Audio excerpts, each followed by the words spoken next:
Hey, what's up guys, Jakey here. Today we're going to be unboxing and reviewing the KeyMove K87 mechanical keyboard. This was sent out for review, but as always, that does not affect my opinion of it. So the K87 is currently discounted for $100 USD on the KeyMove website. This is pretty much just a standard mechanical keyboard. So this keyboard supports a tri-connection mode, so you can either choose between Bluetooth 5.0, 2.4 gigahertz wireless, and a wired mode as well. You can also choose between 3 different switches. You have your brown tactile switch, your red linear switch, and then your silver switch, which I believe is a speed switch. The PCB does support hot swap for both 3 and 5 pin switches, so you can change out the switches on this board. This is not a Hall effect board like the other keyboards I've recently looked at on my channel. This is just a regular mechanical keyboard. You have a 4000 milliamp hour battery in here, so pretty big battery, which they claim it can last up to 45 days with the RGB off or 15 days with the RGB on. So this is right here, the keyboard itself.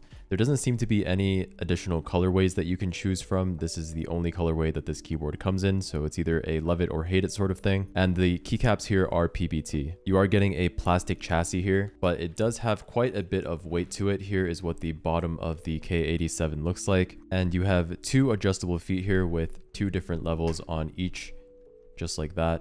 So you can choose between different typing angles right there. And then as you can see right here, you have your switches for either Windows or Mac, as well as Bluetooth 2.4 gigahertz, and then the wired mode. Here's an expanded view of the keyboard for those of you who are interested. And this quick start guide will go over all of the hotkeys as well as your battery life display, the colors for that. So that's that. In the box, you also get, of course, your cable. This is not a braided cable. This is a pretty cheap feeling, just a rubber USB-C to USB-A cable, so not braided at all. And that's pretty much all of the accessories that you're going to get in the box. So the USB-C port is on the top left of the keyboard here, and there doesn't seem to be any cable routes for any sort of cable management or anything like that on the board itself. But yeah, this is what the keyboard looks like on the desk. And now let's get this thing plugged in so that you guys can see all of the RGB. Alright guys, so here is the board now plugged in. You can see that this is what the default RGB looks like right there. You have your LEDs here indicating the battery life, as well as caps lock and scroll lock and everything like that as well. And then down here you also have an RGB light bar, which is pretty cool.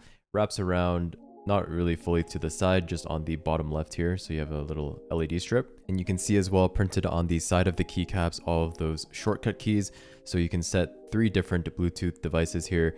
You can also switch between 2.4 gigahertz, and you also have your media control there as well.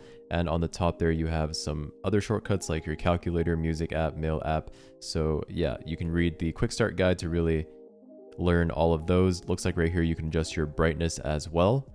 So let's take a quick listen to the keyboard and do a quick sound test so that you guys can hear what this board sounds like.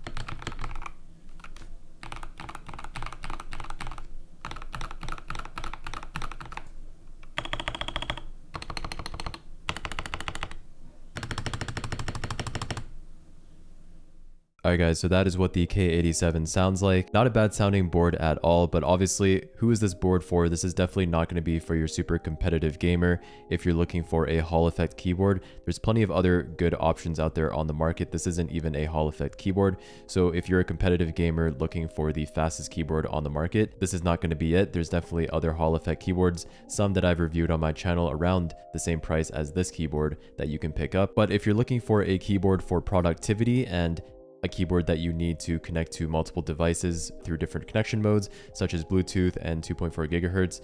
So if you're using this keyboard on a Mac, but also switching between Windows and a Mac, or you're using it on a mobile device, and you need this keyboard to function for all of those purposes, then this is definitely a solid keyboard to look at for sure. So I would definitely consider this keyboard for productivity use. It's definitely not the most premium feeling keyboard since it is that plastic chassis and not a metal chassis, but it does have quite a bit of weight to it and it does have quite a bit of heft in the hand. So it doesn't feel extremely cheap or anything like that, but you aren't getting a metal case like you do on some other keyboards. So yeah, that's pretty much it, guys. That was my review of the K87 mechanical keyboard. If you guys want to check it out, I will leave a link in the description below. But that's pretty much it, guys. I hope you enjoyed the video, and I will see you in the next one. Peace.